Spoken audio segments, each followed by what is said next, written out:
खुशामदीद कहते हैं नाज़रीन आपको। मैं असदुल्ला खान हूँ। कल समाअत मुकम्मल हो चुकी है और फैसला महफूज हो चुका है। इस पर मुख्तलिफ लोगों की मुख्तलिफ राय है कि फ़ैसला एक हफ्ते में आ जाएगा, कुछ का ख्याल है कि 2-3 दिन में आ सकता है, कुछ लोगों की राय है कि शायद 2-3 हफ्ते भी लग सकते हैं। बहरहाल फैसला महफूज हो गया है, लेकिन इस दौरान में डेवलपमेंट्स बहरहाल रोज़ाना की बुनियाद पर हो रही हैं, जिसमें अब ज़फ़र हिजाज़ी साहब की गिरफ्तारी के बाद का जो कल मामला वो भी डिस्कस आ रहा कि उनको सुप्रीम कोर्ट में अस्पताल पहुँचा दिया गया।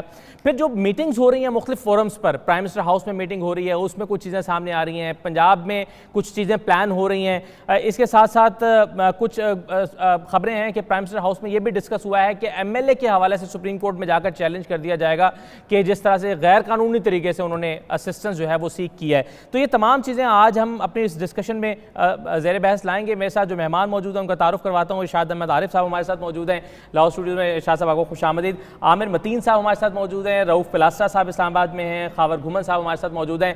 तमाम मेहमानों को मैं खुशामदीद कहता हूँ। मैं क्लास्टर साहब सबसे पहले एक चीज़ आज जो आपसे डिस्कस करना चाहता हूँ, कल चूंकि आपसे बातचीत नहीं हो सकी थी, तो कल की जो इंपॉर्टेंट खबर थी हुदैबिया केस के रीओपन होने के हवाले से, कितना सिग्निफिकेंट है आपके ख्याल में ये? मेरा ख्याल है कि ये थोड़ा सा हम अपना ड्रम बीट कर सकते हैं। आमिर मतीन साहब ये जब आए थे कि 20 अप्रैल को सुन के फैसला तो नहीं था, कोर्ट आर्डर जो था 20 अप्रैल को आया था, जिसमें उन्होंने बैठ के पूरा आर्डर उन्होंने अपना जारी किया था। तो उस वक्त इन्होंने कह दिया था कि और कुछ हो ना हो, हुदैबिया तो खोल दिया गया है, और उस वक्त कोई भी उसके बारे में बात नहीं कर रहा था, अगर आपको याद हो। और हुदैबिया पे ही सारा केस उन्होंने मेरा ख्याल है बिल्ड किया है बड़ी हद तक। और आपको याद होगा शहबाज शरीफ साहब नाराज़ हो गए थे, 1 साल तक वो चुप रहे, वो खामोश रहे। और मैं हैरान होता हूँ, वैसे दाद दें इस मुल्क को भी, कैसे कैसे हम यहाँ तोहफे बन चुके हैं। अब शहबाज शरीफ साहब का नाम लिया जा रहा है कि नए वज़ीर आज़म शहबाज शरीफ साहब होंगे। ज़रा पढ़ तो लें उनका रोल ये हुदैबिया पेपर मिल स्कैंडल में क्या था, ज़रा पढ़ ले पूरी कौम। उनको वज़ीर आज़म बनाने से पहले पूरी कौम को ना एक दफ़ा कि जो उसकी जेएटी रिपोर्ट में उनसे सवालों जवाब हुए हैं, जो उनका अपना रोल इस पूरे मनी लॉन्ड्रिंग में इस स्कैंडल में बन रहा है, उसके बाद भी उनका वज़ीर आज़म बनना और इस मुल्क का, कौम का, अदालतों का उनको एक्सेप्ट करना, ये वैसे पाकिस्तान जैसे मुल्कों में ही हो सकता है कि एक भाई साहब अगर डिसक्वालीफाई हो जाते हैं तो दूसरे भाई पे सिमिलर चीज़ें हैं। ये हुदैबिया जिसकी आपने सवाल किया, मैं उसकी इंपॉर्टेंस बताना चाहता हूँ मैं। और कल से हमने देखा है कि एक बिल्कुल मीडिया का एक ग्रुप, एक तबलचे ड्रम बीटर वो शुरू हो गए जनाब कि शहबाज शरीफ साहब आ रहे हैं और उसमें अबूरी तौर पर ख्वाजा आसिफ को लाया जा रहा है। और भाई साहब शहबाज शरीफ साहब कैसे आ सकते हैं वज़ीर आज़म? ज़रा पढ़ें तो सही। अगर वही रूल आप उन पे लगा रहे हैं, इन पे नवाज शरीफ साहब पे, कि वो वज़ीर आज़म नहीं रह सकते, तो सेम वो चीज़ें जो हैं, सिमिलर चीज़ें जो है वो इल्ज़ामात शहबाज शरीफ पे लगे हैं और हुदैबिया में लगे हुए हैं। और हुदैबिया पे बाकायदा उनसे सवाल जवाबात हुए हैं। वो रिवाइव अगर हो जाते, अदालत उसको रिवाइव करती है, जिसके चांसेस बहुत ज़्यादा आ रहे हैं। और नैब को भी अब याद आ गया उनको अचानक कि इतने बड़े अरसे बाद कि हम इसको बैठ के रिवाइव करते हैं, तो हजूर उसमें तो शहबाज शरीफ साहब को ज़मानत करानी पड़ेगी। तो अब आप क्या चाहते हैं कि ये जो है हमारा जो फ्यूचर का वज़ीर आज़म जो है, तो वो भी जमानत पे आके मुल्क को चलाएंगे? को खुदा का थोड़ा सा मेरा ख्याल खौफ हमें होना चाहिए। पहले उस ट्रांसपेरेंसी, ये तो वही वाली बात है, आसमान से गिरा खजूर में अटका। एक भाई साहब पे जो चार्जेस हैं वो मनी लॉन्ड्रिंग के, तो उनको क्यों हटाया जा रहा है, दूसरा भाई लाया जा रहा है, तो हुदैबिया में उन पे चार्जेस हैं। और जिसको रीओपन करने वाली अदालत, या जिसको नायब कह रहे थे हम अपील करने वाले हैं, तो एक इसकी इंपॉर्टेंस है और इसको दबाने की कोशिश यकीनन की जाएगी। मैं तो यहाँ तक भी कहूँगा, कल जो नायब ने कहा है ना कि हम जाएंगे जी, हम सोच रहे हैं, ये बेसिकली उन्होंने अदालत को आके उनके सामने थोड़ा सा फ्रॉड करने की कोशिश किया था कि अदालत हुक्म ना दे। अदालत ने अगर हुक्म दे दिया कि हुदैबिया खोल दिया जाए तो वो इतनी जल्दी से बंद नहीं होगा, तो हम ही कह देते हैं जी हम जाएंगे अदालत में और हम इसको खोल के हम इस पर तहकीकात करेंगे। ये नैब ने कल फ्रॉड करने की कोशिश की है, इसको डिले कराने की कोशिश की है और अदालत के हुक्म से बचने की कोशिश की है कि जनाब हम तैयार हैं। आपको याद होगा यही थे ये कमर जमान चौधरी साहब, वो टैंक की तरह खड़े हो गए थे अदालत के सामने, उन्होंने कहा ओवर माई डेड बॉडी, हम तो हुदैबिया को नहीं खोलेंगे। तो अब इनसे पूछना चाहिए, अब आपको ऑल ऑफ सडन आखिरी दिन उसकी प्रोसीडिंग है, आपको कहाँ से ख्याल आ गया कि हुदैबिया को जी हम सोच रहे हैं कि खोल लें? तो लास्टली ये है, इस पर मैं जो कहूँगा कि ये जो कौम बड़ी जज्बाती हो गई ना कि अब शहबाज शरीफ साहब आएंगे और यहाँ पे ये उस राजधानी वो संभालेंगे। मेरे ख्याल राजधानी संभालने से पहले ज़रा हुदैबिया को भी पढ़ लें, उनसे जो सवालों जवाबात हुए हैं, जो उनके मेमोरी लैप्सेज हुए हैं, जो उन्होंने कहा जी मेरा इन चीज़ों से कितना ताल्लुक या नहीं है, या गल्फ स्टील मिल में जो उनके झूठ सामने आए हैं, और उसका तारिक शफी का बयान भी पढ़ लिया जाए आज जो शहबाज शरीफ साहब के हवाले से उन्होंने बातें की हैं, उसके बाद उनको यकीनन मेरा ख्याल है ताज उनके सर पे पहना देना चाहिए। सही है। अच्छा, अब जी सर, ये जो अभी शहबाज शरीफ साहब अगर आ रहे हैं तो आर्जी तौर पर ख्वाजा आसिफ को लाया जाएगा। अब खबरें ये हैं कि चौधरी निसार इस पर डट गए हैं, वो कहते हैं कि मैं उनको वज़ीर-ए-आज़म तस्लीम नहीं करूंगा, और कल वो प्रेस कॉन्फ्रेंस कर रहे हैं, मनाने की कोशिश की जा रही है उनको खबरों के मुताबिक कि भाई आप अभी ये फैसला ना करें। तो क्या चल क्या रहा है सर? ये तो फिर अगर ख्वाजा आसिफ आते हैं तो ये मजीद टूट फूट का शिकार होगा मामला।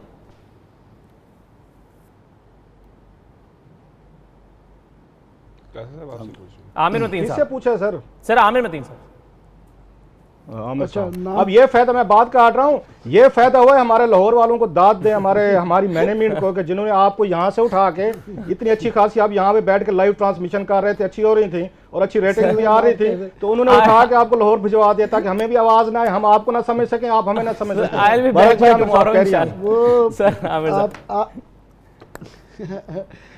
अभी आप शायद अपने इब्तदाइये में गलती से जफर हिलाली साहब शायद मुझे लगा कह गए उनको गिरफ्तार करवा दिया बाद, तो दोस्त को, वो हमारे एंकर हैं, वो उन बेचारों का मैं करेक्शन कर दूं पहले। बाकी ये जो आप खबरें कह रहे हैं कि ख्वाजा आसिफ साहब आएंगे और फिर उसके बाद शहबाज शरीफ साहब आएंगे और ये चौधरी निसार वाली, अभी तक ये जब तक ये ऑफिशियली नहीं आ जाता मेरा ख्याल इतना ज़्यादा इस पर बहस नहीं की जानी चाहिए। चौधरी निसार की तरफ से तो तरदीद आ गई है कि जी मैं अभी प्रेस कॉन्फ्रेंस नहीं कर रहा। इंटीरियर मिनिस्ट्री ने, वो मैं देख रहा था अखबार में सुबह छपी हुई है कि कोई ना प्रेस कॉन्फ्रेंस कर रहे हैं और अभी शायद पता नहीं क्या उनका रिएक्शन हो, मगर अपनी इस खबर की उन्होंने तरदीद कर दी है। बाकी ख्वाजा आसिफ वाली और शहबाज शरीफ वाली मेरी सुबह नून लीग के एक बड़े किचन कैबिनेट के मेंबर से बात हुई है, तो उन्होंने कहा जी मैं अपने नून लीग के तजर्बे से ये ज़रूर कहना चाहूँगा कि जब तक ये अनाउंसमेंट हो ना जाए उस वक्त तक कुछ नहीं कहा जा सकता। हो सकता है यही लोग आएँ, मगर जब तक ये लास्ट मिनट तक भी तब्दीलियाँ होती रहती हैं। अभी तो खबर ये आई है कि प्राइम मिनिस्टर मरी चले गए हैं और खबर घुमन साहब ने बड़ा पंजाबी का एक्सप्रेशन इस्तेमाल किया कि वो ठंड ले रहे हैं, तो ठंड रख प्रोग्राम जो है ना, फिलहाल तो ये है। मगर ज़्यादा इसमें जो अहम बात ये है कि ये जो मुशावरत हो रही है इसका मतलब है कि फाइनली जो है ना ये तैयार हो गए हैं कि मुकदमा जो है ना हमारे यहाँ डिस्क्वालिफिकेशन की आ सकती है, वरना पहले तो इससे ये मान ही नहीं रहे थे। एक तो ये इससे इंडिकेटर आ गया है, दूसरा इंडिकेटर ये आ गया है कि ये कन्फ्रंट नहीं करने जा रहे। मेरा ख्याल इनको किसी ने सही मशवरा दिया है कि जनाब अदारों से जब आप मुज़ाहमत करेंगे, अदलिया से भी करेंगे और कुछ इसके अंदर, क्योंकि 190 में फ़ौज को भी उन्होंने इन्वॉल्व किया हुआ है, तो वो इनके लिए अच्छा नहीं है। सिर्फ दाव पे वजारत उज़्मा नहीं है, असल इसके अंदर जो है वो बाद में जो मुकदमात चल रहे हैं जो कि बहुत संगीन मुकदमात हैं, वो ज़्यादा इम्पॉर्टेंट है कि उसके ज़रिए ना सिर्फ कि इनकी वजारत उज़्मा तो बड़ी छोटी चीज़ है, सारी जानशीनों की सियासत, ख़ानदान की सियासत, जायदादें, फ्लैट, फार्म, जेलें, सब कुछ दाव पे लगा हुआ है। बहुत कुछ हो सकता है। सो वो इनका पावर में रहना बड़ा इम्पॉर्टेंट है कि ये हुकूमत इनकी रहे तो किसी न किसी तरीके से कोई ना कोई प्रेशर रहता है। अगर टोटली किसी तरीके से आपस की लड़ाई मज़ाहमत में हुकूमत भी चली गई और वज़ीर आज़म के उज़्मा के मसले के ऊपर इनके पार्टी के अंदर ख़ानदान में लड़ाइयाँ हो गई, तो उसका खुमियाजा सबसे ज़्यादा इनको ही भुगतना पड़ेगा। बाकी जिस तरह क्लास साहब अभी कह रहे थे, इसके अंदर अभी एकेडमिक बात रह गई है। मोर लेस ये खुद अगर मान गए कि डिस्क्वालिफिकेशन पॉसिबल है, तो ज़्यादा इंटरेस्ट अब इस फैसले के अंदर ये रह गया है कि हुदैबिया तो बिल्कुल खुल गया है, खुलने जा रहा है, उन्होंने बिल्कुल इंडिकेटर दिया है। और ये जो नैब वाले टू लेट टू लिटल वाली बात है कि अब इनको ये ख्याल आया, और वो भी इसलिए ख्याल आया कि अगर अभी उन्होंने ये भी कहा हम कंसिडर करेंगे हफ्ते बाद, जो भी वो भी बिल्कुल फाइनल नहीं है, मगर अगर ले भी लेते हैं तो कोशिश उनकी ये होगी, वो शायद इस वजह से की होगी कि ये इसको दोबारा भुगता के फारिग कर दें। जैसा कि याद रहे 32 जो केसेस नवाज शरीफ फैमिली के ऊपर नैब के अंदर हैं और मुख्तलिफ FIA में हैं, उसमें से 9 केसेस 18 साल से पेंडिंग हैं और 3 केसेस, एक नहीं 3 केसेस में इन्होंने अपील नहीं की नैब ने, और 3 ऐसे केसेस हैं जिसमें FIA ने वो नहीं की।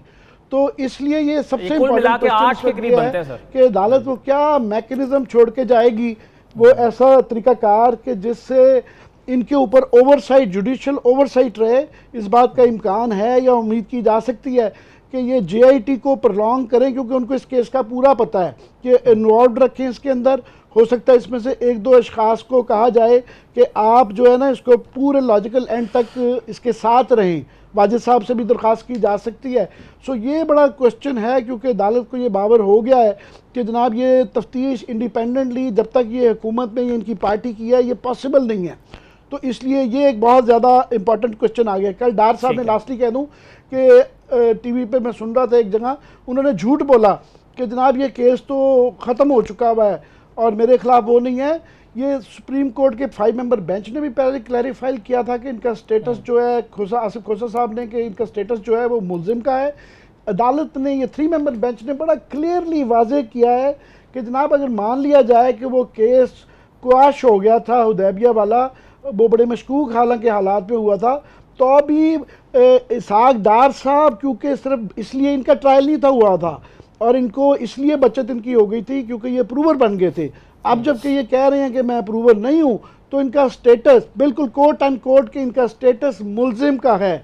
अब क्वेश्चन ये आ जाता है फैसला दूसरा जो इंटरेस्ट जो है ना प्राइम मिनिस्टर के अलावा इसहाक डार साहब पे है, क्योंकि इस्तीफा तो शायद वो नहीं देंगे, कि उनके खिलाफ नाअहली आती है या नहीं आती, या स्ट्रिक्चर्स आते हैं कि नहीं आते, क्योंकि वही इल्ज़ामात जो प्राइम मिनिस्टर पे हैं कि अपने वसाइल से ज़्यादा असासे रखने का, उनके बेटे के अकाउंट में पैसे गए हुए हैं हिल मेटल स्टील से, वो भी उन पे है।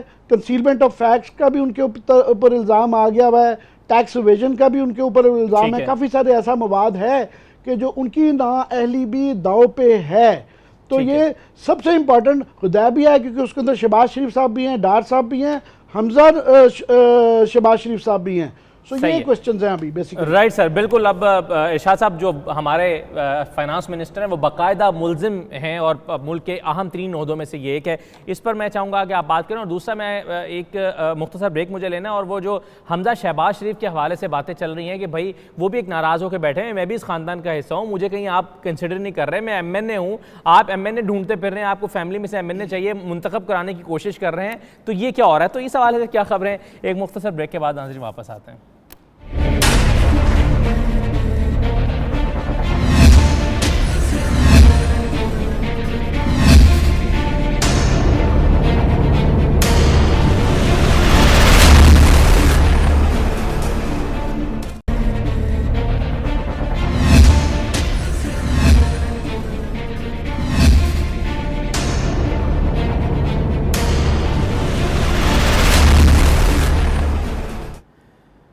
खुशामदीद कहते हैं दोबारा आपको। इरशाद साहब, ये एक तो जो बात हो रही थी अभी इसहाक डार के हवाले से कि बाकायदा मुलजिम वो हो गए हैं, तो अब आपका फाइनेंस मिनिस्टर इस वक्त मुलजिम है और उसी हैसियत में वो मुल्क की वजारत ख़जाना को चलाएंगे। एक तो इस पर कमेंट कीजिए। दूसरा, ये हमजा शहबाज के हवाले से क्या खबरें हैं?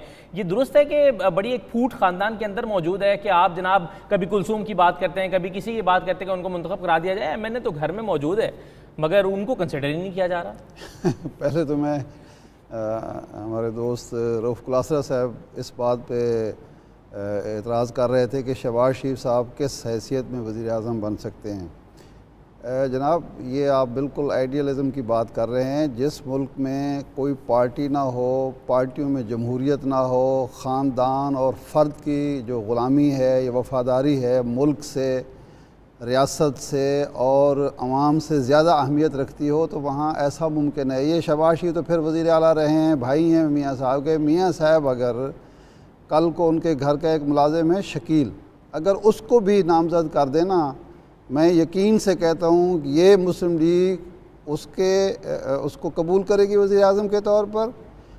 और कल परसों तरसों आप देखेंगे कि अखबारात में शकील की जहानत, शकील के सियासी तजर्बे, सियासी विजन पर 10 कालम छपेंगे। TV पर ये जो आपको नज़र आ रहे हैं आजकल मियाँ साहब के हिमायत करने वाले एंकर हजरात, ये बताएंगे आपको कि जनाब कितना अजीम फ़ैसला मियाँ नवाज शरीफ साहब ने किया है अपनी ज़िंदगी में। सबसे झलकियाँ आ रही होंगी झलकियाँ आ रही होंगी। तो देखिए, मैं एक मिसाल देता हूँ। ये निसार अली खान साहब की बहस चल रही है। ये इस पार्टी में सबसे बाउसूल, सबसे दयानतदार और सबसे ज़हीन शख्स समझे जाते हैं, और वो फरमा रहे हैं कि जनाब अगर आप अपने ख़ानदान के किसी जूनियर फ़र्द को बनाएंगे या पार्टी के किसी जूनियर फ़र्द को बनाएंगे तो मैं सिर्फ इतना करूँगा कि मैं उसकी कैबिनेट में शामिल नहीं हूँगा।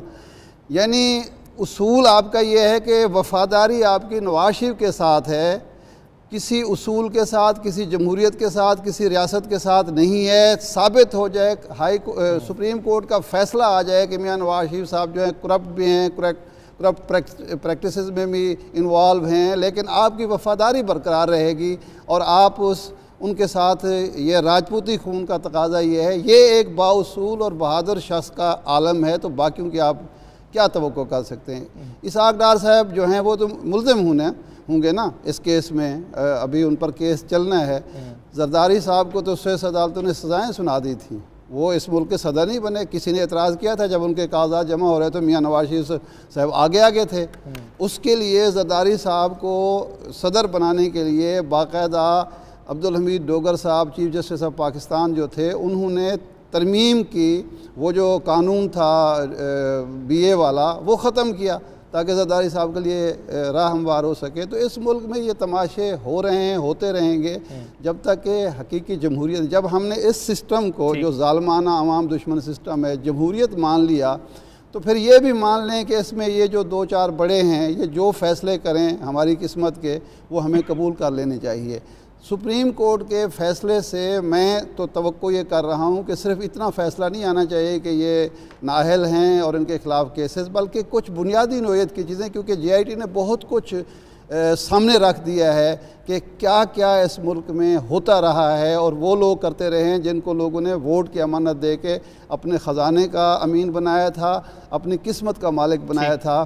तो कुछ ना कुछ ऐसे उसूल भी वज़ा करने चाहिए कि कम अज़ कम आइंदा जो है इस तरह के नौसरबाज फ्राडिये जो हैं वो हमारी किस्मत के फ़ैसले न कर सकें, हमारे ख़जाने के मालिक न बन सकें। एक तो मैं ख़बर देना चाहता हूँ कि ज़फ़र हिजाजी साहब को ICU से CCU में अब शिफ्ट कर दिया गया है, वार्ड से अब वो CCU में रहेंगे और उनको स्पेशल केयर में रहेंगे। मेडिकल बोर्ड ने उनको चेकअप करने के बाद ये फैसला किया है। इस पर मैं अभी अगले मरहले में आता हूँ मज़ीद बात करने के लिए, लेकिन पहले खावर घुमन साहब, चौधरी निसार साहब के हवाले से क्या आपके पास खबरें हैं? लाताल्लुकी का ऐलान कर रहे हैं, पार्टी छोड़ने का ऐलान कर रहे हैं, अपनी वजारत छोड़ने का ऐलान कर रहे हैं, क्या करने जा रहे हैं वो कल?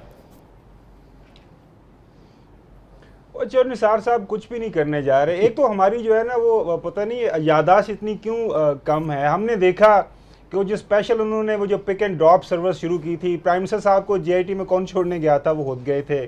शहबाज शरीफ साहब को छोड़ने कौन गया था? JIT में खुद गए थे। उसके बाद इसहाक डार के साथ उनकी ज़्यादा बनती नहीं, लेकिन उनको भी वो छोड़ने खुद गए थे। तो इस्लामाबाद में तो ये बड़ी ज़बरदस्त है कि वो क्रीम और अब उबर के बाद एक नई जो है ना पिक एंड ड्रॉप सर्विस चौधरी साहब के नाम से भी शुरू होने वाली है कि हुकूमती अरकान को आगे पीछे करने का काम वही करेंगे। देखें ये जो सारी है ना ये जो प्रिंसिपल पॉलिटिक्स वो मेरे ख्याल में वो पाकिस्तान के वो नाराज कोई नहीं है, नाराजगी सिर्फ इतनी सी है। देखें उसमें मैं आपको वो भी अगेन लोगों को इस चीज़ की समझ नहीं आती। ये चीज़ ऑन द रिकॉर्ड है कि ख्वाजा आसिफ साहब और चौधरी निसार साहब आपस में बोलचाल बंद है और ये टेलीविजन पे आके कह चुके हैं कि हमारी बोलचाल नहीं है।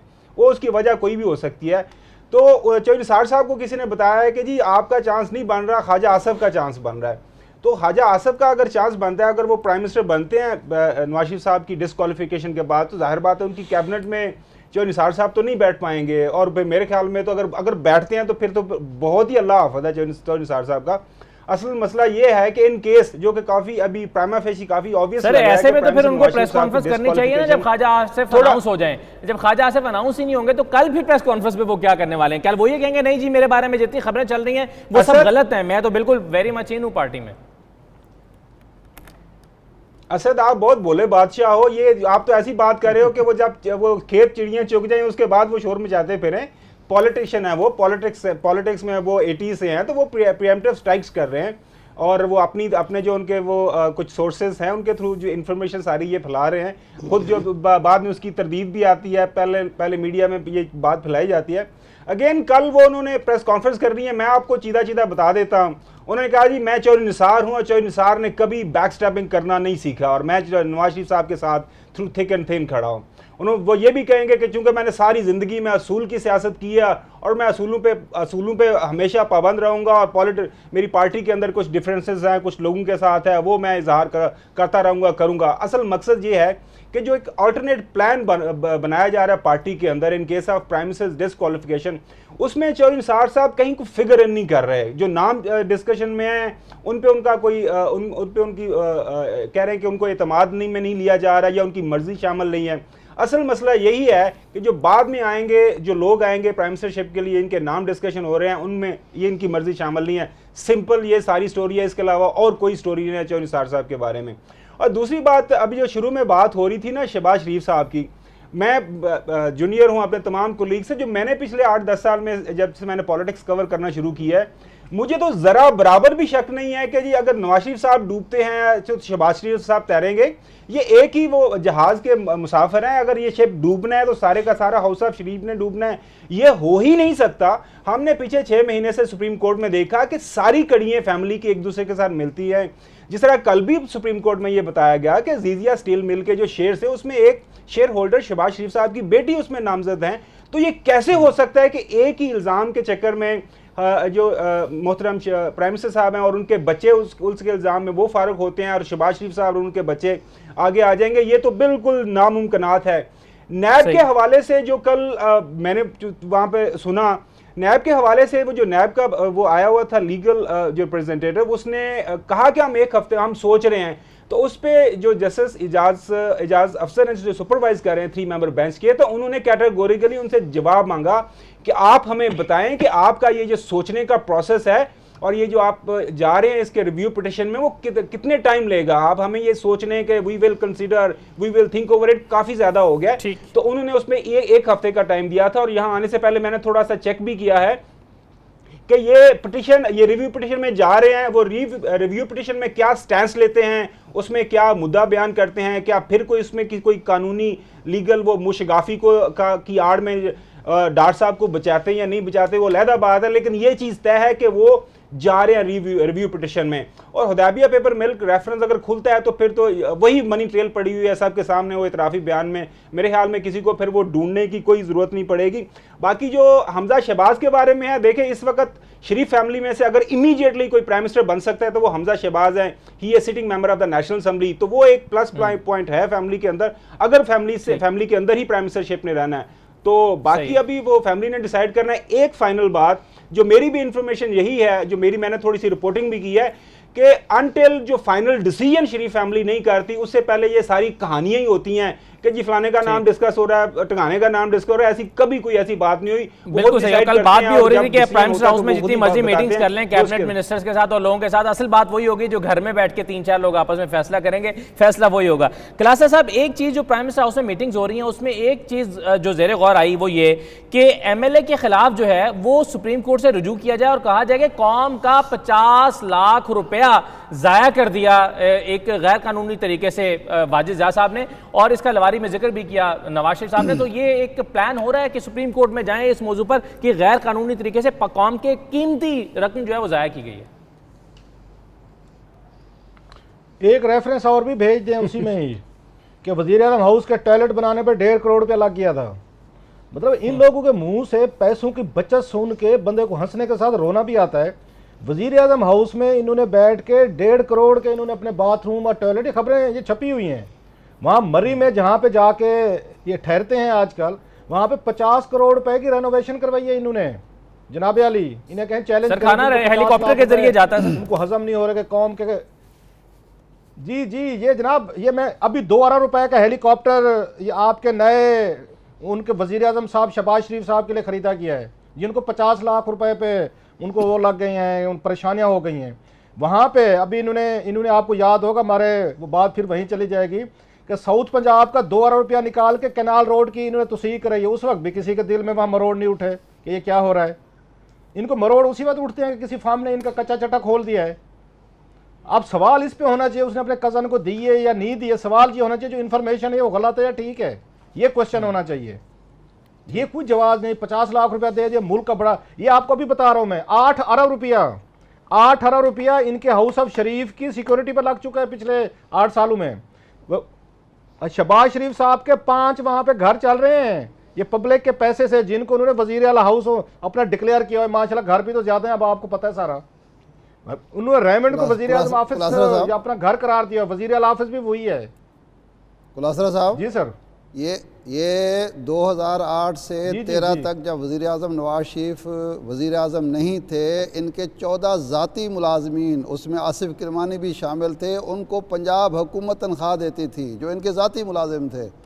तो ये तो खाना भी कभी अपनी जेब से नहीं खाते, ये आदत नहीं है इनको सरकारी। ये तो आप क्या तवक्को करते हैं कि ये अपने घर या अपने टॉयलेट जो हैं उसमें कोई पैसे, लंदन अभी में तो था। ये पता चलाना चाहिए कि ये जो आपने तनख्वाहें, याद दिला ये जो दिया।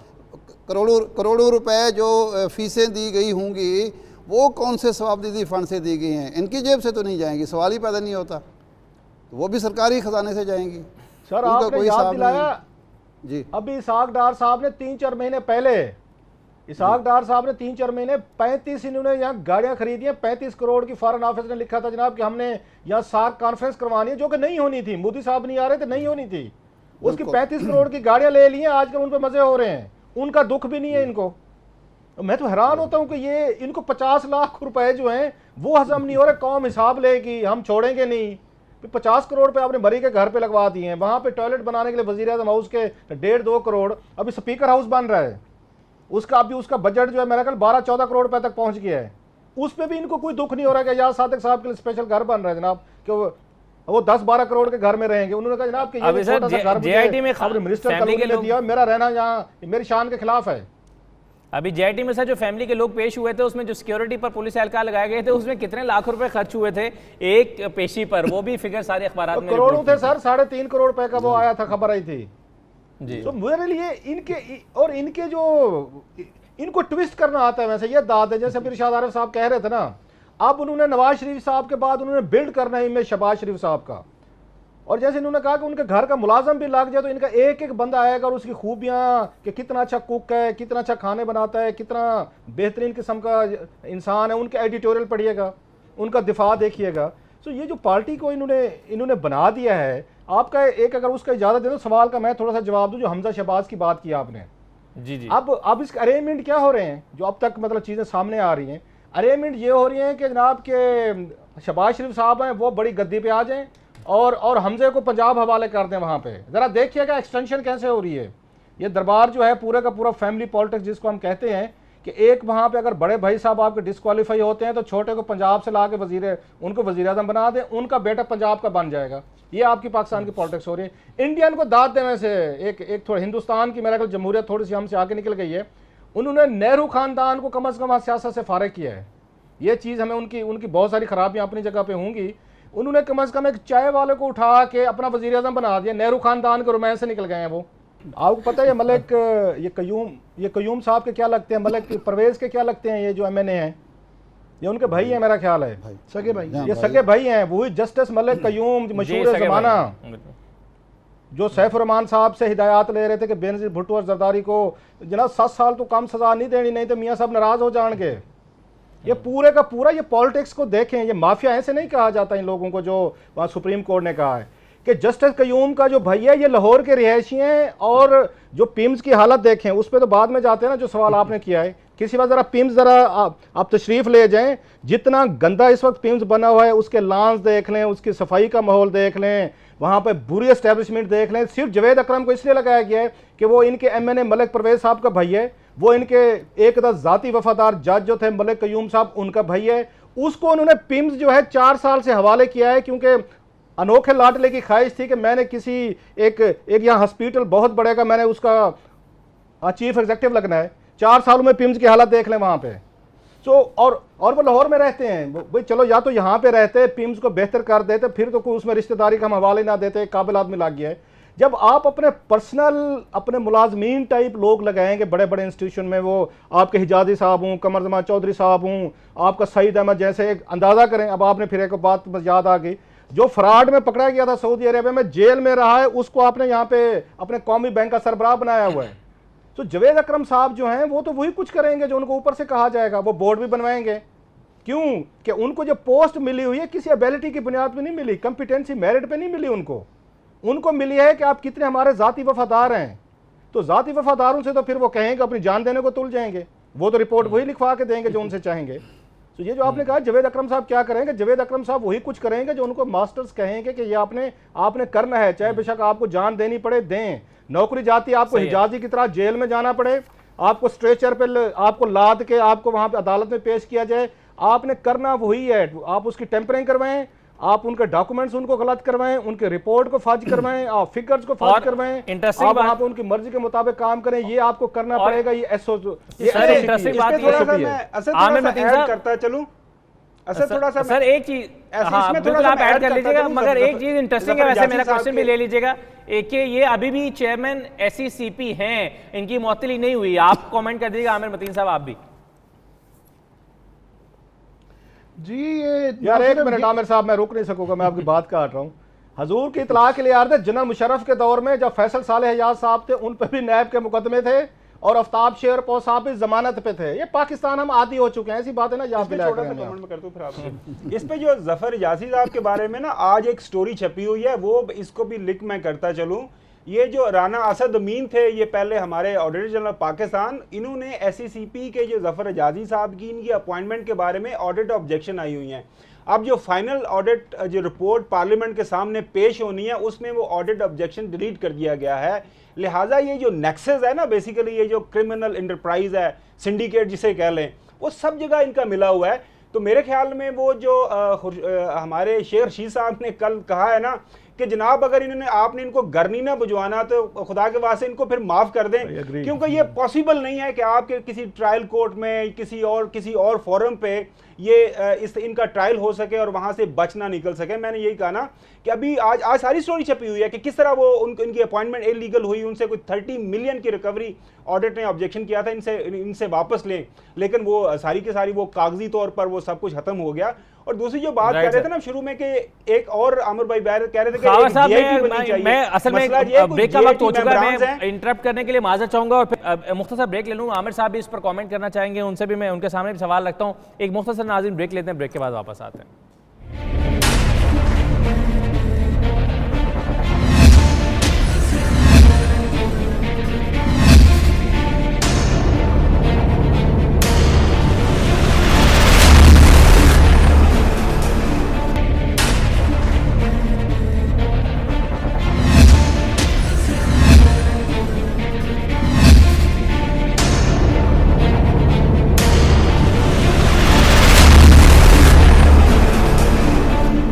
दोबारा खुशामदीद कहते हैं आपको। खावर घुमन साहब अपनी बात मुकम्मल कर लें। अभी जो अदालत में पेश हुए थे जफर हिजाजी साहब, उनको 4 रोज़ा जिस्मानी रिमांड भी FIA को मिल गया उनका। आप अपनी बात मुकम्मल कर लें, फिर मैं आमिर साहब की तरफ बढ़ता हूँ।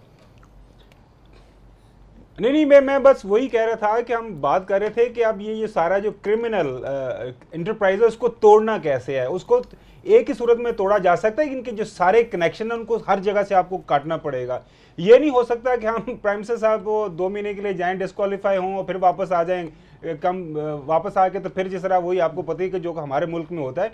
जो JIT मेंबरान की बात हम कर रहे हैं कि हम सब तारीफें कर रहे हैं, लेकिन कभी किसी ने सोचा है कि जिस तरह का उनका मीडिया ट्रायल हो रहा है, उनकी फैमिली जिस तरह के साइकोलॉजिकल ट्रॉमा से गुजर रही है और उनकी बाकी मादा जिंदगी किस तरह गुजरेगी, क्योंकि जिस तरह उन पर अटैक किया जा रहा है, कोई आम बंदा अटैक नहीं कर रहा, top from the prime minister, federal minister और नीचे सब लोग कर रहे हैं। उसकी वजह यह है कि हमें अगर ये सारे के सारे सिस्टम को हमें किसी ना किसी लेवल पे कोई सख्त किस्म का इसको जोल्ट करना है, दचका देना है ताकि कुछ चीज़ें बेहतर हों, तो फिर ये सारा ऊपर से लेकर नीचे तक चीज़ें हमें हिलानी पड़ेंगी।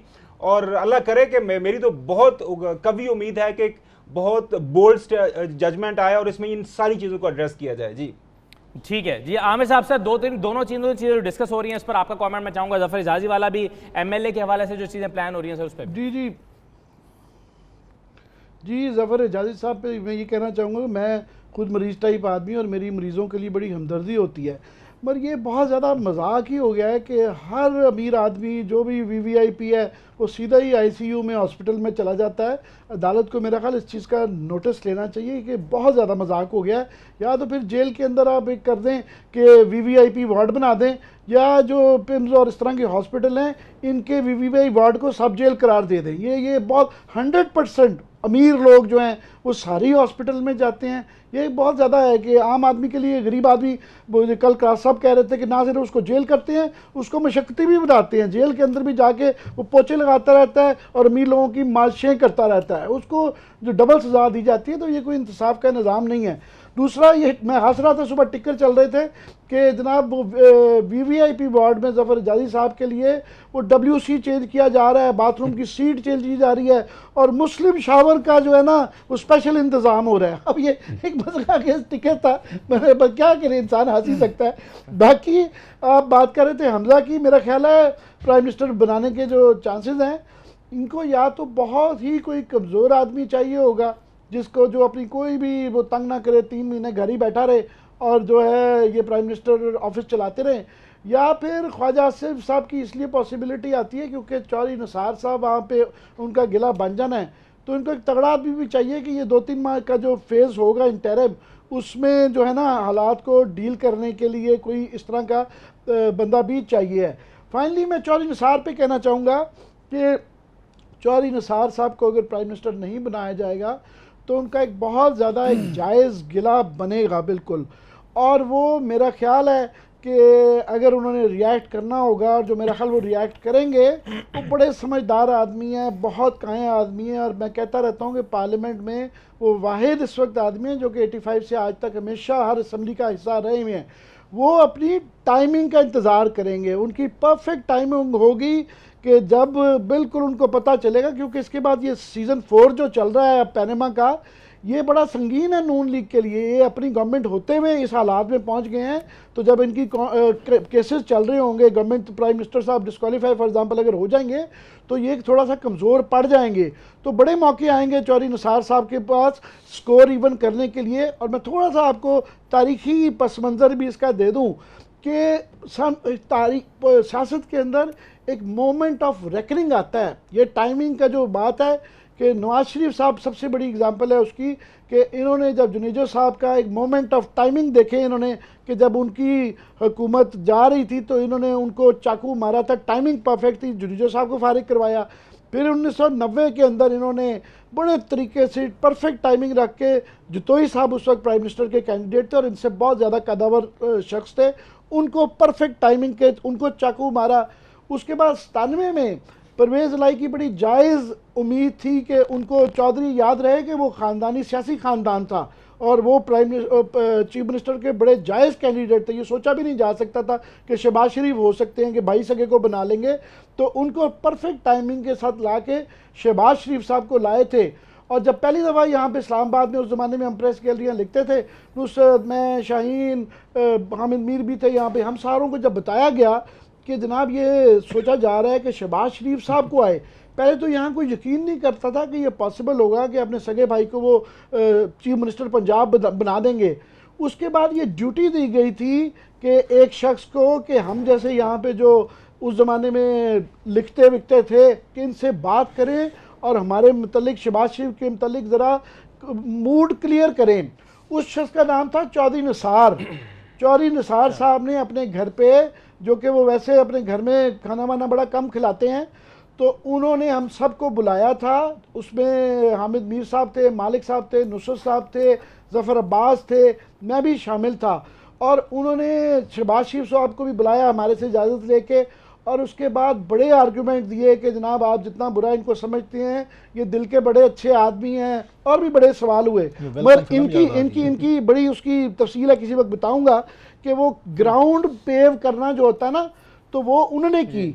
अब जबकि आप देखें, ये एक आयरॉनिक बात है कि अब चौधरी निसार का चांस बन रहा है, तो वो जो है शहबाज शरीफ साहब दोबारा बारी लेने के लिए आ गए हैं, और वो नहीं नज़र आएंगे कि वो अब हमें बुलाएं और हमें समझाएं, मेरे जैसे नाकदीन को, ये क्लास साहब जैसे नाकदीन या गुमन जैसे को, कि जनाब ये चौधरी निसार इतने बुरे आदमी नहीं हैं और इनकी बड़ी सर्विसेज हैं, ये वो बिल्कुल नहीं है। ये एक सियासत, एक शफाक खेल है, और ये मियाँ बरादरान और ये ख़ानदान बड़ी शफाकी से इसको खेल के ये 30-35 साल सर्वाइव किया है।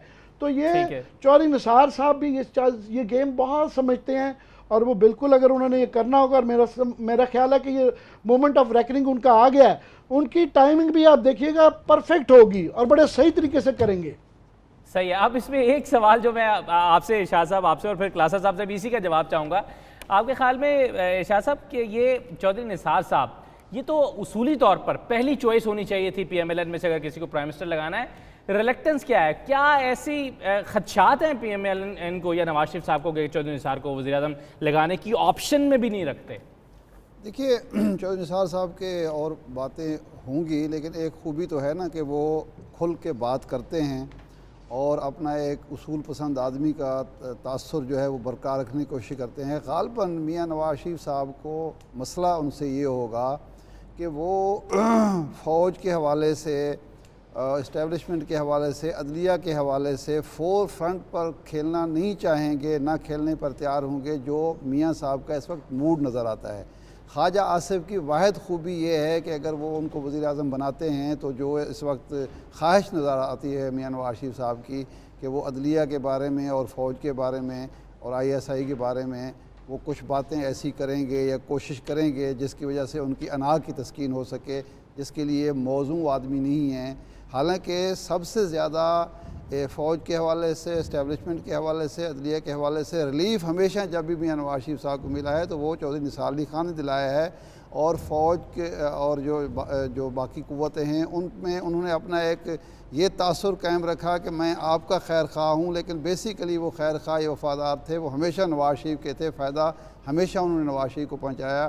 तो ये जो खूबी है उनकी अब वो ख़राबी बन गई है, क्योंकि मियाँ नवाज शरीफ साहब उस नरगे, उन लोगों के नरगे में आ चुके हैं जो कहते हैं मियाँ साहब बस लड़ जाओ, क्योंकि सिविल बालादस्ती का इशू जो है वो इस वक्त अहम है। आपने फ़ौज को जो है पंजाब पुलिस बनाना है, आर्मी चीफ को IG पंजाब बनाना है, और इससे बेहतर आपको मौका नहीं मिल सकता।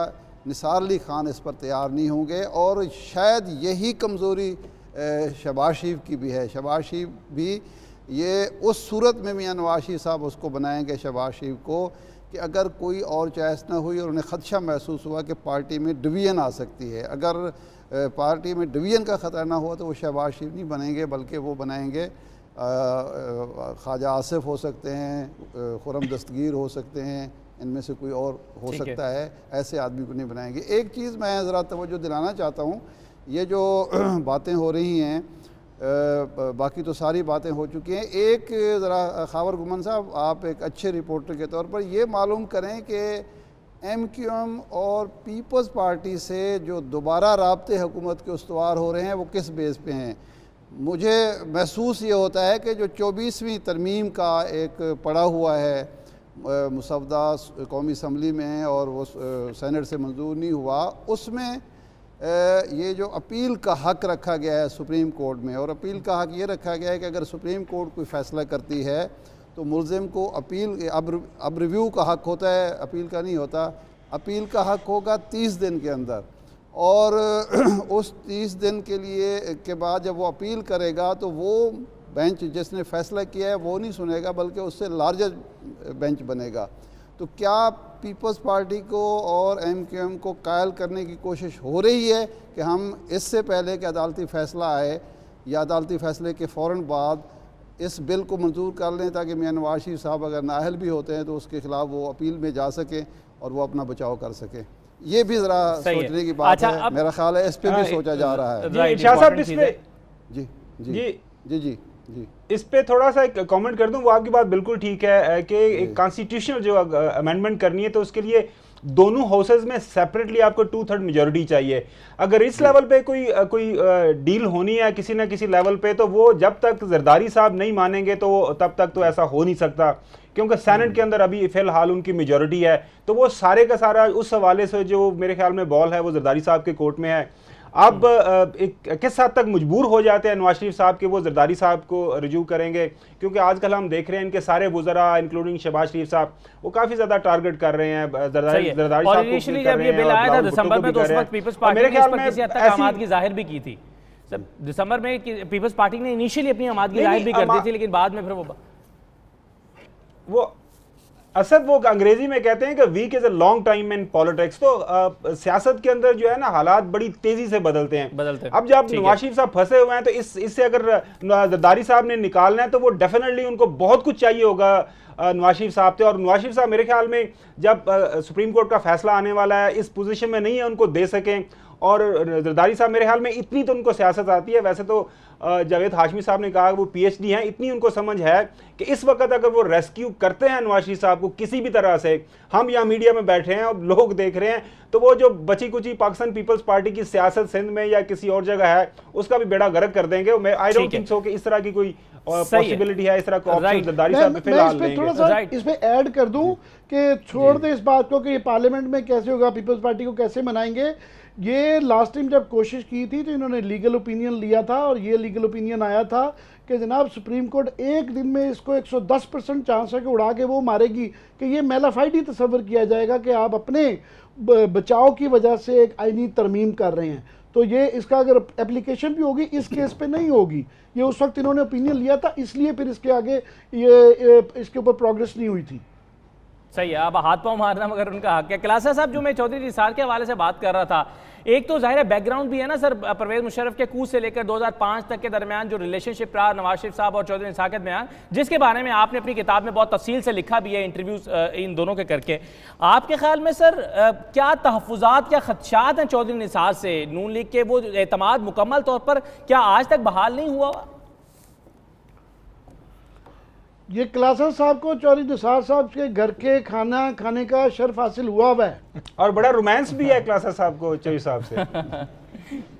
जी क्लासा साहब, ये जो चौधरी साहब जो हैं वो, ये तो बात बड़ी तय है कि मियां नवाज शरीफ साहब को वो पसंद नहीं है, इसमें कोई दो राय भी नहीं है।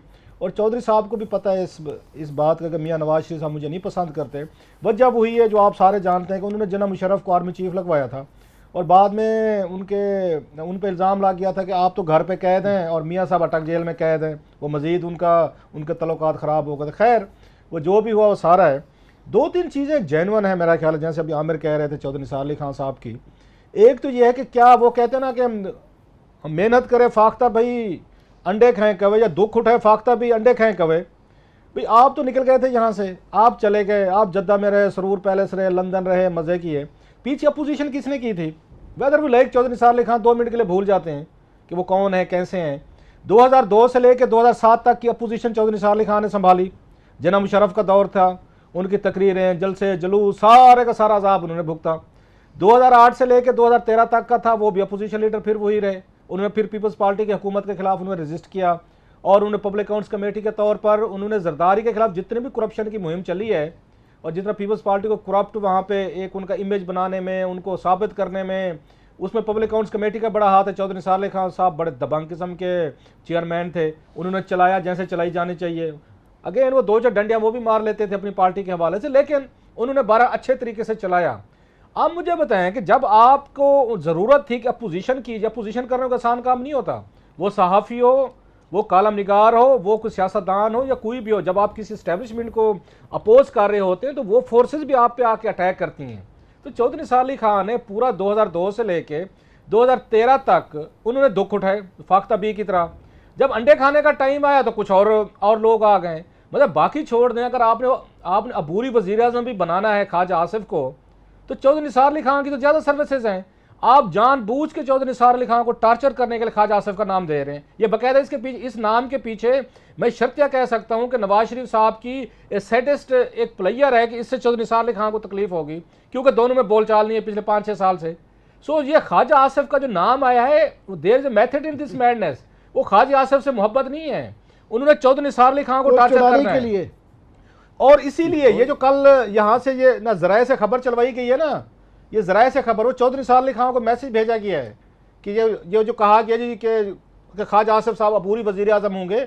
अभी भी मैं कहता हूँ, अभी उसमें बड़ा ये फैसला करने में बड़ा ये सोच समझ के करेंगे ख्वाजा साहब को बनाना नहीं बनाना। उन्होंने चौधरी साहब की ये मैसेज भेजा है कि हिज एक्सीलेंसी, अगर आप अगर ठीक ना हुए तो फिर देख लीजिएगा, हम यहाँ ख्वाजा आसिफ साहब को वज़ीर आज़म बना देंगे और आप फिर यहाँ पे मिर्ज़ा साहब की तरह अकेले फिरेंगे गलियों में। तो इसीलिए चौधरी साहब का भी, जैसे आमिर ने कहा, वो बड़े समझदार हैं, उनको मैसेज मिल गया है कि अगर मैं इस वक्त अगर थोड़ा सा भी पार्टी से दाएं बाएं होने की कोशिश करता हूं तो ख्वाजा आसिफ साहब वज़ीर आज़म बन जाएंगे। उनका बयान आ गया है कि नहीं ऐसी कोई बात नहीं है, मैं वफादार रहूंगा। ये पॉलिटिक्स में ना ये उस वो कहते हैं ना चेस गेम की तरह, ये रुथलेस खेल है, ये बड़ा जैसे आमिर ने कहा सफाकाना खेल है। चौधरी निसार अली खान को पता है कि ख्वाजा आसिफ को इन्होंने वज़ीर आज़म नहीं बनाना अगर मैं इनके साथ खड़ा हो गया, इसलिए वो फौरी तौर पर लाइन पे वापस आ गए। कल वाली प्रेस कॉन्फ्रेंस हम देखेंगे उसमें क्या नया कहते हैं वो घंटू। मेरा ख्याल है अपनी वफादारी की कहानियां सुनाएंगे, अपने ऊपर होने वाले जो भी उनके साथ ज्यादतियां गलत दुरुस्त हो वो सुनाएंगे, आखिर पे वही कुछ कहेंगे जी मैं तो मियां साहब का वफादार हूं। चौधरी साहब की बहुत बड़ा बोल्ड स्टेप नहीं ले सकेंगे, और मेरा ख्याल उनको हम इसलिए भी ब्लेम नहीं कर सकते कि चौधरी साहब के पास 2-4 ऑप्शन है। अगर मैं चौधरी साहब की जगह सपोज दे तो मुझे क्या करना चाहिए? क्या इमरान खान की पार्टी में घुस जो वो जाके पीपल्स पार्टी का दूसरा वो बन चुके, फॉरवर्ड ब्लॉक बन चुके एक तरह का, दुनिया जहां के लोग मतलब उसमें करप्ट ले आए, और चौधरी निसार अली खान साहब एक तरह के ड्राइविंग सीट के आदी हैं, वो उसके चौथे 5वें नंबर पे बैठने को तैयार है, चौथी 5वीं सीट पे नहीं बैठेंगे, वहां तो सीट ही नहीं है उनके पास इमरान खान के लिए, ऑलरेडी बड़े बड़े लोग पहुंचे हुए हैं, वो जगह भी खाली। क्या वो पीपल्स पार्टी में जाए जिसके खिलाफ करप्शन की एक उन्होंने तहरीक शुरू की है रखी? उनके पास क्या ऑप्शन है? या मौलाना साहब की जाके पार्टी ज्वाइन कर ले JUI को। चौथा ऑप्शन ये है जो मेरा ख्याल एक्सरसाइज करने वाले हैं, जो थोड़ा सा अनरेबल है, वो ये है कि आप उनकी वजारत छोड़ दें। अगर कोई नया वजीर आजम आता है आप वजारत छोड़ दें लेकिन पार्टी में रहें। ये चौधरी निसार अली खान के पास एक 5वां ऑप्शन है जो मेरा ख्याल कोई सियासतदान अप्लाई नहीं करेगा कि सियासत छोड़ दें। वो तो नहीं छोड़ेंगे, और उनसे डिमांड करना, उनको कहना मेरा ख्याल हमारी ज्यादती होगी। तो चौधरी साहब के पास बड़े मुख्तसर से ऑप्शन हैं, और दाद दूंगा मैं, लास्टली दाद दूंगा मियां नवाज शरीफ साहब को कि कैसे उन्होंने स्टिक दिखाई है इसको चौधरी निसार अली खान साहब को कि चौधरी साहब आपने कबीना के इजलास में मेरी गुस्ताखी की थी ना, तो फिर मैं जो आपको यहाँ पे टार्चर देने वाला हूँ ख्वाजा आसिफ की शक्ल में वजीर आजम बना के। ये होती है स्टिक, ये होती है पॉलिटिक्स। और चौधरी साहब बिल्कुल वो धड़ाम से लाइन में आके गिरे, ख्वाजा वजीर आजम बन गया तो मैं रह जाऊंगा। राइट सर, एक मिनट सर ब्रेक मुझे लेना है, ब्रेक के बाद वापस आते हैं। मैं सर आमिर साहब ब्रेक के बाद वापस आ जाता हूँ क्योंकि ड्यू हुई है 2 मिनट से। ब्रेक के बाद वापस आते हैं तो मैं जरा एक और चीज़ को डिस्कस करना चाहूँगा।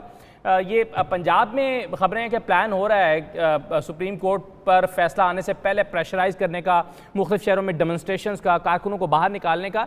तो इस हवाले से क्या खबरें हैं, शाह साहब के पास क्या खबरें हैं, और आप इस्लामाबाद में भी देखते हैं। एक मुख्तसर ब्रेक के बाद वापस आते हैं।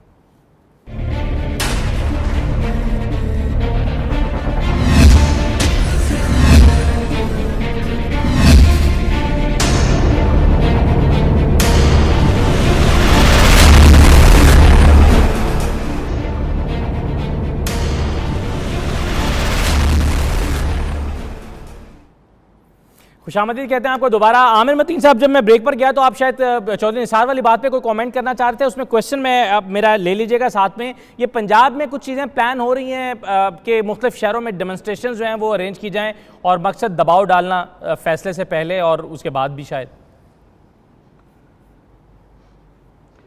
आप यहाँ हमें छोड़ के पंजाब में गए हैं, आपके पास पंजाब की खबरें होंगी, और इस्लामाबाद में जो लगता है कि इनकी पॉलिसी नहीं है कन्फ्रंट करने की, जिस तरह मैंने आगे अर्ज़ की कि इनको नज़र आ रहा है कि अभी पहले जो मज़ामत वाला इनकी पॉलिसी थी उसको थोड़ा सा चेंज करके एक किस्म का ये इनको हुकूमत बचाना चाह रहे हैं। इस तरह की मज़ामत में ये रिस्क होता है क्योंकि इनके लिए बड़ा इंपॉर्टेंट है कि ये अगले साल जब ये केसेस चलेंगे तो ये पावर में रहें उस मज़ामत में, क्योंकि ये खुद गवर्नमेंट है। इस बात का अंदेशा हो सकता है कि ये सारा ही निज़ाम ही ना गड़बड़ हो जाए, तो इसलिए इनको किसी ने समझदार ये मशवरा दिया, और इस मशवरे पे यहाँ कम अज़ कम जो है ना ये अमल करते नज़र आते हैं। कल बड़े आराम से अदालत में जब ये फैसला आया तो जब 5 मेंबर बेंच था तो बड़ी टेंशन थी। कल वहाँ कोई टेंशन नहीं थी, इनके लोग भी बड़े आराम से आ गए, पुलिस भी एक्स्ट्रा नहीं थी, तो बड़े आराम से वो एक्सेप्टेबिलिटी का एक फैक्टर नज़र आ रहा है जनरली कि ये मुशावरत जब हो रही है कि इंटरिम प्राइम मिनिस्टर कौन बनेगा तो बाद में कौन बनेगा, तो इसका मतलब ये है कि उन्होंने थोड़ा सा एक्सेप्ट कर लिया आपके प्राइम मिनिस्टर की ना ये डिस्क्वालिफिकेशन आ रही है, और हम इसको एक्सेप्ट भी करेंगे, ये मुझे कम से कम नज़र आ रहा है। ये लाहौर में और पंजाब में तो बात कर लूँ अगर चौधरी साहब पे एक सेकंड अगर मुझे दें। ये पंजाब में तो सूरत हाल ये है कि यहाँ जो प्लानिंग हो रही है, कल एयर लीग ने बाकायदा मुजाहरा किया एयरपोर्ट पे, और ये भी धमकी दी गई है कि हम ऑपरेशन जो है मुअत्तल कर देंगे, और ट्रेडर्स जो हैं वो वहाँ भी बैनर भी लग रहे हैं, और उसके बाद उनसे कहा गया है मुख्तलिफ़ तंजीमों से कि जी आप अपने तौर पर एहतजाज करें, एहतजाजी अमल शुरू करें। पंजाब में इस हवाले से अच्छी खासी मूवमेंट नज़र आती है। इस्लामाबाद में लाजमन नहीं होगी, लेकिन मियां नवाज शरीफ साहब हमेशा जब भी कोई अदालती मामला चल रहा हो या कोई और हो तो हमेशा टू प्रांग पॉलिसी इनकी होती है। बाज़ औक़ात वो दूसरे लोगों को खड़ा करते हैं एहतजाज के लिए, ख़ुद ताउन की पॉलिसी दिखाते हैं, और बाज़ औक़ात जो है वो दूसरों की तरफ से या इस्तेमाल करते हैं निसार अली ख़ान को या शहबाज शरीफ साहब को, जी हम तो आपके खादिम हैं, हम तो बिल्कुल जो भी आप कहेंगे मानेंगे, और ख़ुद जो है वो एहतजाज की पॉलिसी अपनाते हैं। तो इस वक्त मेरा ख़्याल है पंजाब में ये हो रहा है, तंजीमों को मुतहर्रिक किया जा रहा है। ये देखिए ना, प्रिंसिपल जो हैं कॉलेज के उनको बुलाया गया और उनसे कहा गया जी आप अपने क्लासेस में अपने टीचर्स से कहें कि वो मियां नवाज शरीफ साहब के फ़ज़ाइल व मनाक़िब बयान करें और बताएं कि जी जमहूरियत बचानी है तो नवाज शरीफ और नवाज शरीफ का ख़ानदान है। आपको याद होगा कि हमजा शहबाज ने यहाँ नज़रिया पाकिस्तान ट्रस्ट में एक लेक्चर दिया था बच्चों को, और उनसे कहा था कि बच्चों देखो करप्शन होती है, सारी दुनिया में होती है, करप्शन कोई ऐसी चीज़ नहीं है, असल में जमहूरियत होती है, जमहूरियत अगर होगी तो करप्शन भी होगी और हमें बर्दाश्त करना चाहिए। ये बच्चों को 8 साल के 10 साल के बच्चों को लेक्चर दिया गया था। तो अब भी मेरे ख्याल ऐसे लेक्चर शायद यूनिवर्सिटीज़ में कॉलेजेस में किए जाएंगे ताकि कम अज़ कम इस जमहूरियत को जो करप्ट जमहूरियत है बचाया जा सके, क्योंकि इसी में निजात है शरीफ ख़ानदान की और मियां नवाज शरीफ साहब। सही है जी। खावर गुमन साहब। अच्छा असद, ये जो शाद आरफ साहब बात कर रहे हैं ना, ये कोशिश तो ज़रूर करेंगे, लेकिन मैं आई कम फ्राम सियालकोट, मैं भी पिंड दा रहने वाला, मुझे पता है कि वहाँ पे किस लेवल का कोई सपोर्ट सिस्टम इनका, वो जो कह रहे हैं कि ये कोई इस लेवल का कोई काम करेंगे कि वो क्या करेंगे, इसके अलावा कुछ नहीं। ये जो चीज़ है ना, हमारे यहाँ को सेलफोन, अब ये जो फ्लो ऑफ इंफॉर्मेशन है वो बड़ा तेजी से लोगों के पास जा रहा है, और ये लोगों को बताना कि जी कौन करप्ट है और कौन करप्ट नहीं है, मेरे ख्याल में अब इस तरह की कोशिशों से वो पॉसिबल। अब वापस आते हैं चौधरी निसार साहब के ऊपर। ये असद एक चीज तो तय है, देखें उनका जो सियासत करने का तरीका है, चौधरी निसार साहब का हक है, उनको करनी चाहिए, लेकिन असल इशू ये एक जो फैक्ट है वो ये है कि चौधरी साहब वो वाहिद पॉलिटिशियन है हमारे यहाँ कि जिनके ऊपर किसी तरह का भी कोई केस नहीं है, ना कोई नैब का ना कोई FIA का, कभी उन्होंने कोई लोन डिफॉल्ट नहीं किया, हमने कभी कहीं नहीं देखा कि इस हवाले से उन पे किसी तरह की कोई इल्जाम तराशी की गई हो। तो पार्टी के अंदर प्राइम मिनिस्टर नवाज शरीफ साहब के बाद अगर कोई, मेरे ख्याल में अगर किसी का हक बनता है प्राइम मिनिस्टरशिप का, तो वो चौधरी निसार का बनता है। अगेन फैसला वो तो हाउस ऑफ शरीफ ने करना है कि वो क्या कहते हैं कि कौन बनेगा करोड़पति। खावर साहब आप कमाल कर रहे हैं। खावर साहब आप एक तरफ कह रहे हैं कि उन्होंने कभी करप्शन नहीं की, उन पर कोई इल्ज़ाम नहीं लगा, फिर आप उसको प्राइम मिनिस्टर, ये मुस्लिम लीग में मुमकिन है नवाज शरीफ साहब बर्दाश्त करेंगे एक ऐसे शख्स को जो करप्ट नहीं है और वो वज़ीर आज़म बन जाए? कमाल है। नहीं, वो एक और भी उनके अंदर, उनका जो मेरे ख्याल में जो सबसे बड़ी उनका एक नेगेटिव पॉइंट ये है कि वो जी हजूरी नहीं करेंगे। वो कहते हैं कि कॉर्नर्स नहीं बजा लाएंगे। बाकी तो सारे पता है ना कि आपने हमारे ख्वाजा बरदरान और बाकी जो पॉलिटिशियन है PM के, वो किस तरह बिछते हैं जब शरीफ आते हैं और किस तरह उनके सामने उनकी जी हजूरी की जाती है। ये हमने अपनी आंखों के सामने देखा है कि बंदे को खुद शर्म आती है कि बंदे के कुछ ना कुछ डिग्निटी होती है। वो इस लिहाज से चौधरी निसार साहब हमने देखा है जब वो नेशनल असेंबली में भी आते हैं तो उनका एक अपना एक उनकी जो बॉडी लैंग्वेज है, जो पोस्टरिंग है, वो अपना एक डिग्निटी रखते हैं। और हमने देखा, मुझे भी मौका मिला है क्लासा साहब के साथ, वो पब्लिक अकाउंट्स कमेटी जब ये 5 साल चेयरमैन रहे उसको कवर करने का, तो बड़े ज़बरदस्त तरीके से उन्होंने PAC को रन किया और उनकी जो डिसीजन मेकिंग है वो सारी चीज़ें वो सबके सामने फैसला। मैं इसमें अगर सिर्फ ऐड असद कर दूं कि वो जो मैं कह रहा था कि मूवमेंट ऑफ रेकनिंग वाला, कि पॉलिटिशियन की, हर इंसान की ज़िंदगी में एक मौका होता है, एक अपॉर्चुनिटी आती है। एतजाज़ हसन साहब के पास जब वो जुडिशरी की इस मूवमेंट को लीड कर रहे थे तो एक मोमेंट ऑफ अपॉर्चुनिटी थी। तो मुझे याद है कि उनसे उनके कई दोस्तों ने, मैं भी मौजूद था वहाँ पे, तो ये बात की कि जनाब ये शायद आपके लिए अपॉर्चुनिटी है, आप इससे बड़े लीडर बन सकते हैं। तो वो तैयार नहीं हुए थे। तो उसके बाद से वो फिर उनका सियासी सफ़र कम से कम नीचे ही जाता रहा। पता नहीं अगर वो फैसला करते तो उस वक्त क्या होना था, वो तो वक्त ही शायद बताता। मगर चौधरी निसार के लिए भी ये एक अपॉर्चुनिटी है जो कि रोज़ नहीं आती।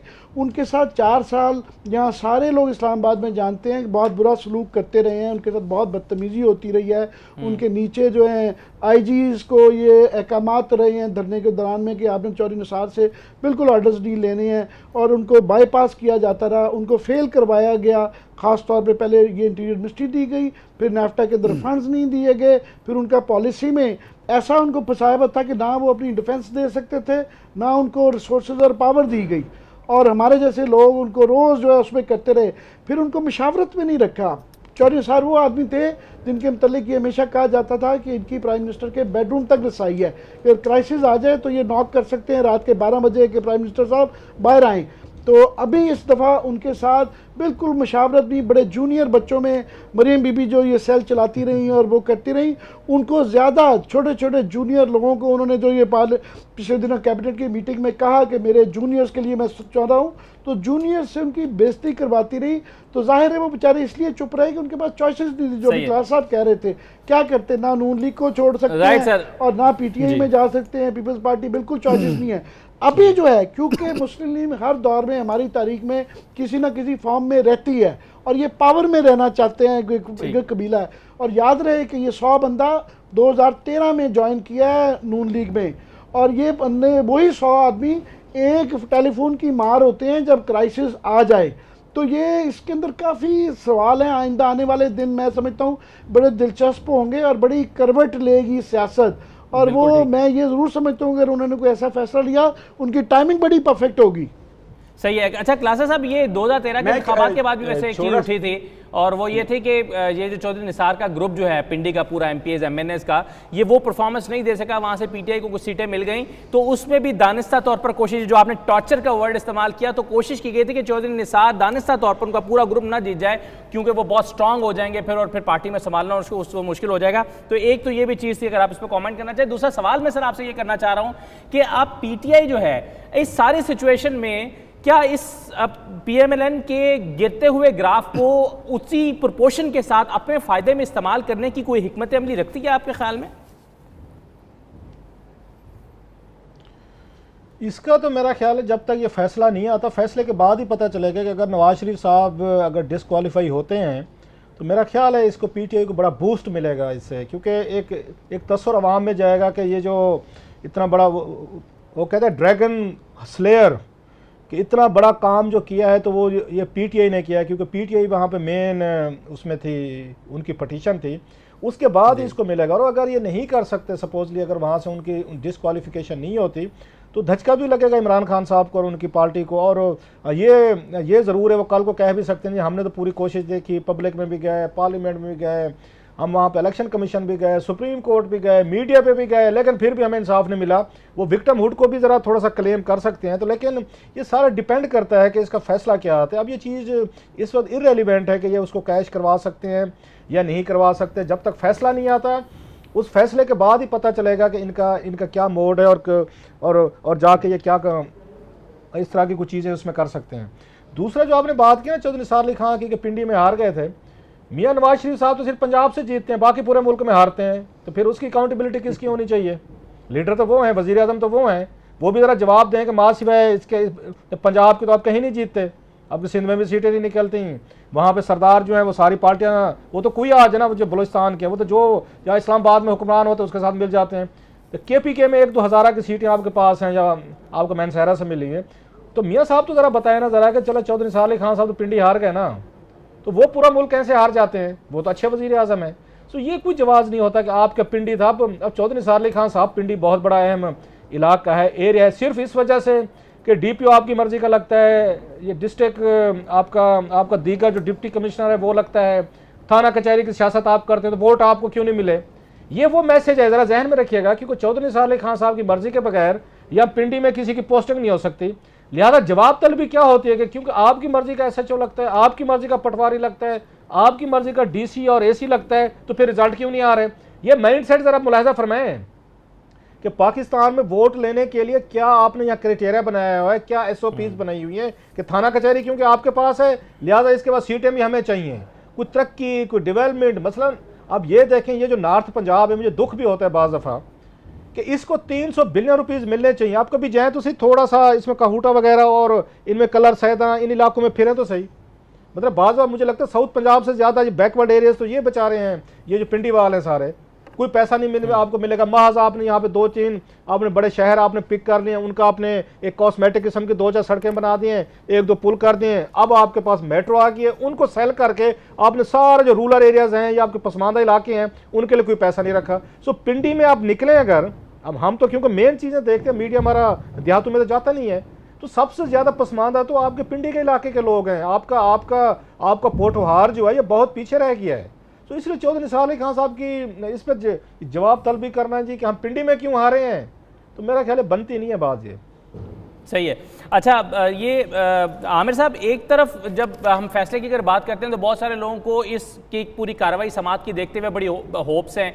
होप से मेरी मुराद ये है कि लोगों का ख्याल है JIT ने जिस तरह से काम किया, सुप्रीम कोर्ट ने जिस तरह से रिमार्क्स दिए हैं, तो प्राइम मिनिस्टर की डिस्क्वालिफिकेशन ये तकरीबन लिखी जा चुकी है, राइटिंग ऑन द वॉल है, और फिर साथ में जो उनका ट्रायल है।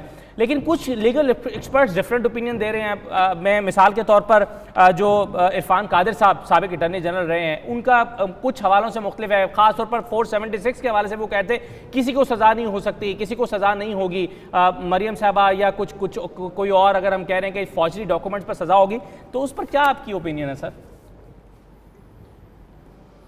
मैं इरफान कादिर साहब का ज़ाती तौर पे बड़ी इज़्ज़त करता हूँ, मगर याद रहे कि ये यूसुफ रज़ा गिलानी का कोई इन्होंने डिफेंड किया था और वो बेचारे आज तक मुल्तान में बैठे घर पे मक्खियाँ मार रहे हैं। तो ये अभी वो लोग जो कि वो मीडिया का सेक्शन जो कि नहीं चाहता कि नवाज शरीफ साहब जाएं या और इनके हमदर्द हैं, इनके पास कोई लीगल अब आर्गूमेंट नहीं रह गया। केस के अंदर वो इतना क्लियर है कि किसी भी, और जबकि क्या इनके भी वकीलों से पूछ रहे हैं और हम पूछते रहे हैं, तो वो भी कहते हैं कि जनाब ये अब गया काम। तो वो एक आर्टिकल 175(2)A निकाल के ले आए हैं, जिसका बुनियादी ये है कि जनाब सुप्रीम कोर्ट की वो जुरिस्डिक्शन जो है, इख्तियार जो है, वो पार्लियामेंट से ज़्यादा नहीं है। कि पार्लियामेंट अगर कोई, जो इस तरह शाद आरिफ साहब अभी कह रहे थे कि 24वीं अमेंडमेंट वाला, तो वो ये कह रहे हैं कि जनाब उनकी जुरिस्डिक्शन में ही नहीं है कि वो प्राइम मिनिस्टर को निकाल सकें। और ये बेंच भी जो बना है वो नहीं थे बना सकते इम्प्लीमेंटेशन का। और जजेस जो हैं बड़े सख्त अल्फाज उन्होंने इस्तेमाल किए हैं कि ये सब बेसिकली कहा है कि ये जज भी नालायक हैं और सारा पाकिस्तान ही नालायक है, और वो अक्ल कादिर हैं, और वो जो कह रहे हैं 175 के तहत ये हो नहीं सकता। बल वो बड़ा कमज़ोर सा आर्गूमेंट है, उनका ज़ाती ओपिनियन है, पर मेरे ख्याल में बड़ा मज़का खेज है। It's too late for that. ज़ाती ओपिनियन भी है और ज़ाती अदालत के साथ उनकी दुश्मनी भी है कि अदालत ने उनका, मेरा ख्याल है जो वकालत का लाइसेंस है वो इरफान कादिर साहब का मेरा ख्याल है उन्होंने सस्पेंड किया हुआ था। आपका मुझे पता नहीं है, शायद बहुत कम लोगों को पता हो। ये PCO जज भी थे मेरा ख्याल है, और इनको हटा भी दिया गया था। नैब के प्रोसिक्यूटर भी थे और आसिफ अली जरदारी का सबसे बड़ा दिफा अदालतों में करते थे। और जब अटॉर्नी जनरल थे उनके दौर में मेरा ख्याल है, तो सबसे बड़ी मजे की अदालतों में काम होता था, हर वक्त जजेस से इनकी लड़ाई रहती थी। So it's a personal, it's not a business. इसलिए इरफान कादिर साहब की राय को ज़्यादा सीरियस ना लिया करें। वो जाती लड़ाई तो लड़ रहे हैं अदालतों के साथ, उन बेचारों का लाइसेंस कैंसिल है, उनको हटाया गया है, वो बार बार दिखा रहा है, वो एक आखिरी उम्मीद की किरण को वही नजर आ रही है।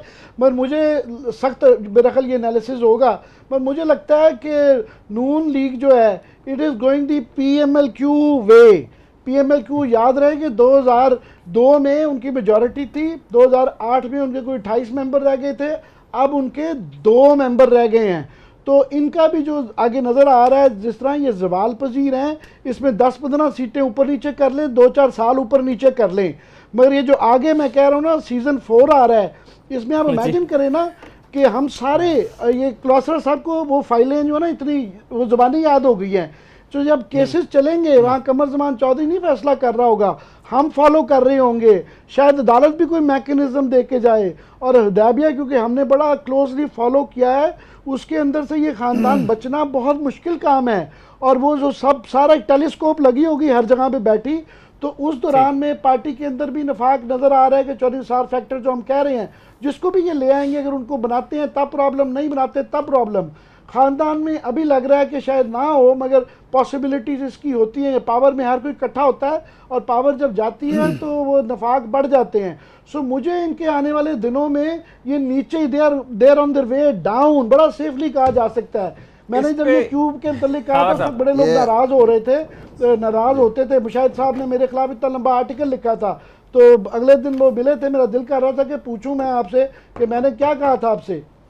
अच्छा सर, वो बात कर रहे हैं ना आमिर साहब जी, वो हमने 2 दिन पहले भी वो रऊफ क्लासा साहब ने एक स्टोरी ब्रेक की थी कि आने वाले दिनों के अंदर ये देखिए गया कि बहुत ज़रा इस तरह डिसीजन करेंगे, पर्क्स एंड प्रिविलेज लोगों को देंगे, लोगों को अच्छी अच्छी असाइनमेंट्स देंगी। आज की जो स्टोरी है, एक सिंगल कॉलम स्टोरी छपी हुई है कि पब्लिक सेक्टर डेवलपमेंट प्रोग्राम है, उसके जितने भी एम्प्लॉइज़ हैं उसमें एक्जुबरेंट बहुत बड़ा इन्होंने इजाफा कर दिया। उसका जो प्रोजेक्ट डायरेक्टर है उसकी कम अज़ कम इन्होंने तनख्वाह कहा है कि 5 से लेके 8 लाख तक होगी। तो ये पैसा भी इस्तेमाल करेंगे, पावर भी इस्तेमाल करेंगे, सारी चीज़ें ये करेंगे कि ये किसी ना किसी तरीके से इस सारे जो पनामा केस से निकल सके।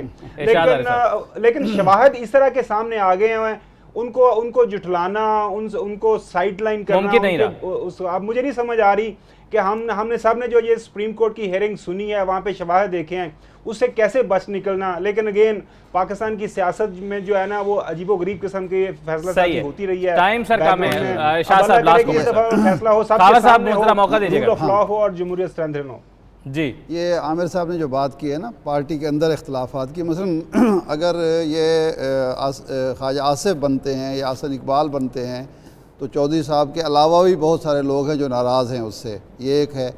अगर शहबाज शरीफ साहब को बनाते हैं तो बहुत बड़े तकसीम खानदान के अंदर होती है। पूछ रहा हूँ जी जी, ये टाइम थोड़ा आपसे एक सवाल है सर। अब तक जितने नाम भी आ रहे हैं सारे पंजाब से आ रहे हैं, तो क्या सारे काबिल लोग पंजाब में पैदा होते हैं वजीर आजम बनने के हैं? बाकी सारे नाम पंजाब से हैं सर, पार्टी पंजाब में है सिर्फ। अभी आपने कहा कि इलेक्शन पंजाब से जीते हैं। देखिए मेरी इत्तला ये है कि इन्होंने मौलाना फजल रहमान को बुलाया था और मौलाना फजल रहमान को कुछ वादे वईद किए थे, तो मौलाना फजल रहमान ने कहा कि हुजूर बात यह है कि आप मुझे क्यों मरवाना चाहते हैं, डेरा इस्माइल खान में ऑपरेशन चल रहा है, मैं आपके साथ खड़े होके और इतनी बड़ी जिम्मेदारी लेके फौज को नाराज नहीं कर सकता। एक बात सिर्फ कि शहबाज शरीफ बनते हैं तो ख़ानदान में तकसीम होगी, क्योंकि मरियम नवाज़ साहिबा और कुलसूम नवाज़ साहिबा ना शहबाज शरीफ को बर्दाश्त करने के लिए तैयार हैं ना हमजा शहबाज को, और अगर कोई और बनता है तो पार्टी के अंदर तकसीम होगी। मेरा ख्याल है अगर मियां नवाज शरीफ साहब डिस्क्वालीफाई हो गए तो मुस्लिम लीग नून को मुत्तहद रखना और अगले इलेक्शन में ले जाना बहुत बड़ा इम्तिहान होगा। बहुत शुक्रिया शाहदार साहब, आमिर मतीन साहब, रऊफ क्लासा, खावर घुमन साहब, बहुत शुक्रिया। ट्रांसमिशन का वक्त खत्म हुआ, मुझे इजाज़त दीजिए, अल्लाह।